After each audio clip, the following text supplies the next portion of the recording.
Hello, ladies and gentlemen, and welcome back to the Common Sense Crypto channel. As with you always, this is Rich doing another video today on XRP. So I hope you're all having a wonderful day today wherever you are in this great world. We're going to talk about XRP. Now, here's the thing. I fell into a rabbit hole of John Carpenter movies yesterday because I wasn't feeling good. He made the original Halloween. Well, later he made a movie called They Live. If you watch that movie, it plays into exactly what's going on today. You should check it out if you're a horror movie fan. So anyway, PayPal's $2,500 misinformation fine is back. Pass it on. You acknowledge and agree that $2,500 per violation of the acceptable use policy is presently a reasonable minimal estimate of PayPal's actual damages. Now, here's the thing. This is a first look at how a CBDC would work. This is just the first steps. Think about it. If they don't like something you say, they just turn off your money. So let's continue. We feel the reason Rishi Sunak was installed as Prime Minister is that he's the choice to replace our cash with a central bank digital currency. A digital currency that can be surveyed, programmed, and expired is the ultimate control goal of the bankers. It's not the bankers, though. It's the New World Order. Democracy at its finest. The World Economic Forum has penetrated not only the cabinets, but literally everyone, building a future few understand that the far-reaching consequences of clowns.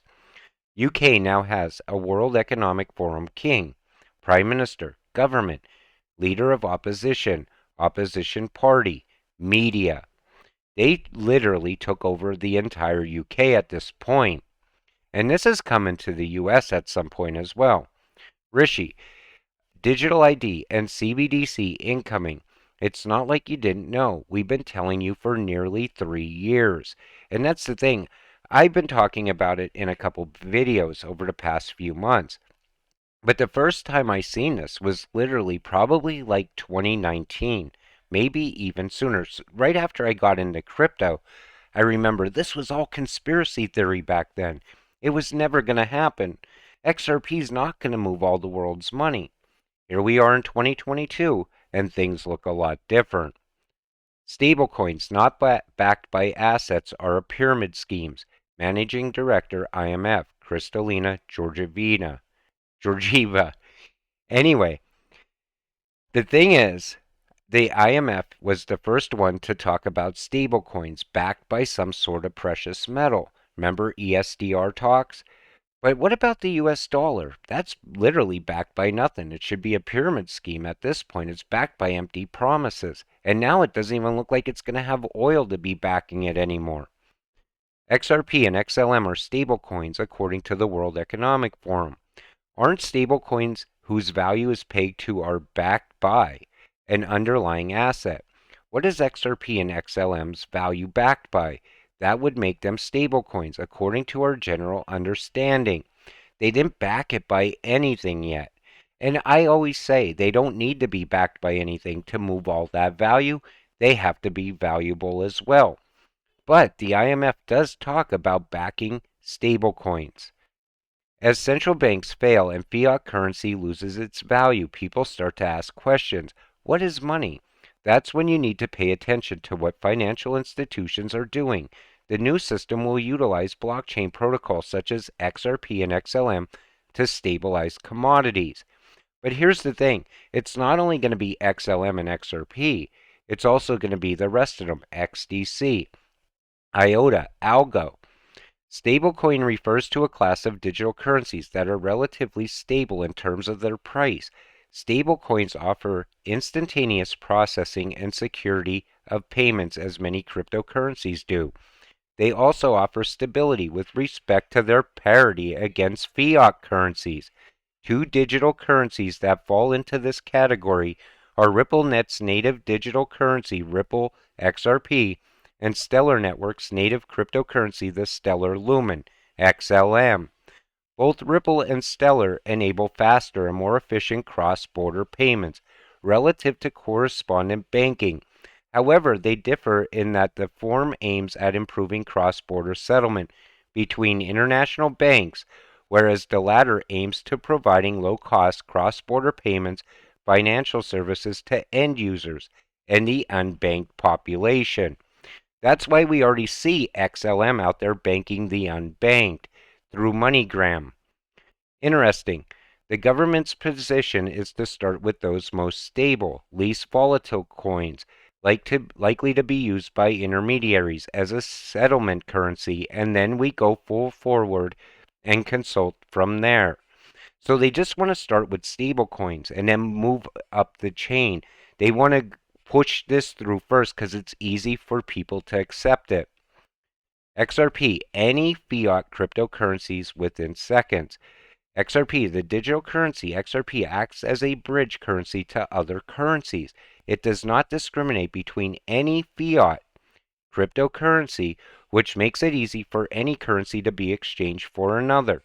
I don't believe XRP needs to be inside of a CBDC to actually work. It can work with cash right now as well. It's just that when you're sending payments cross borders, it can work with our existing system. That's where I was going with that. In other words, we don't need a CBDC to implement XRP. There will not be World War III. There will be no nuclear war either. There will, however, be nonstop fear campaigns around the globe, keeping everyone glued to their TV and phones. Be more concerned with CBDCs. Everything else is a distraction. And I've said this for so long. They just want to keep you distracted. That's why we always hear those crises all the time. Energy crisis, food crisis, water crisis. You name it, it becomes a crisis on TV because they want to keep you watching. They don't want you to see what's really going on in the world, the scarier things that are going on in the world, such as CBDCs. U.S. economy grows 2.6% in the third quarter, reversing a 6-month slump. This is very big news, right? Well, they're talking about this right now because the elections are coming. But then, after the elections, things are going to change. U.S. only has 25 days of diesel left. Let that sink in. Not good. U.S. diesel stockpile falls to the lowest level since '08 as winter looms. And I said it before on this channel. I believe we're headed into an energy crisis right after the midterms.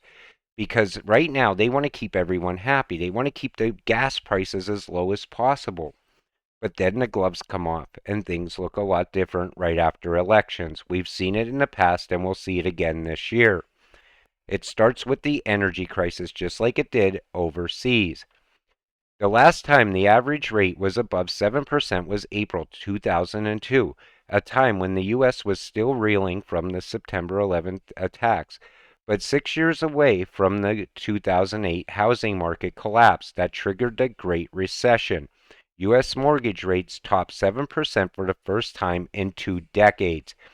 The housing crisis will come early next year. And I've been saying this all along. I could show you a timeline of events that are about to unfold. But instead of trying to work to fix this, they just keep letting things fail, because it all leads us into that major liquidity crisis. I can feel that the first central bank will announce ODL soon. A lot of people believe that now, that the central banks are going to talk about on-demand liquidity at some point within the next few months. Breaking: OCC to launch of Office of Financial Technology early 2023. Washington. The Office of Controller of the Currency has announced that the agency will launch an Office of Financial Technology in early next year. That's most likely when they'll talk about stablecoins being implemented inside the U.S. as well. Because usually they let things happen overseas, then all of a sudden it happens here in the U.S. You become awake. You shake the dream world off. You do your research. You apply your knowledge. Ask for help. Be willing to help. Don't stress too much. Most of all, hodl some ODL. Right now, you could see things turning around for XRP. It's all good news. You know that lawsuit's ending any moment. After that, we're going to see more and more on-demand liquidity corridors opening up throughout the world as well, all moving us into the next phase where on-demand liquidity goes live and all of a sudden everyone gets rich off of their XRP that they've been holding for so long now. This is all part of the fourth industrial revolution. It's happening as we speak. But the thing is, CBDCs are also coming. You come to terms with it. You know they're going to bring this out one way or another. There's so much FUD right now telling people, don't buy XRP. You could stop the CBDCs from being built, but you can't. Me and you are retail investors. Our money does not make a difference as far as XRP being tied to CBDCs. Governments are rolling these out, whether we like it or not. We see what's happening in the UK right now. The good thing is, though, here in the United States, we get to see how things play out over there first, because they're so much further ahead of us, thanks to Gary Gensler holding back innovation inside the US. But with that said, we'll see you in the next video. I want to thank you all for watching. I appreciate you all watching my videos. We'll see you in the next one. Have a great night.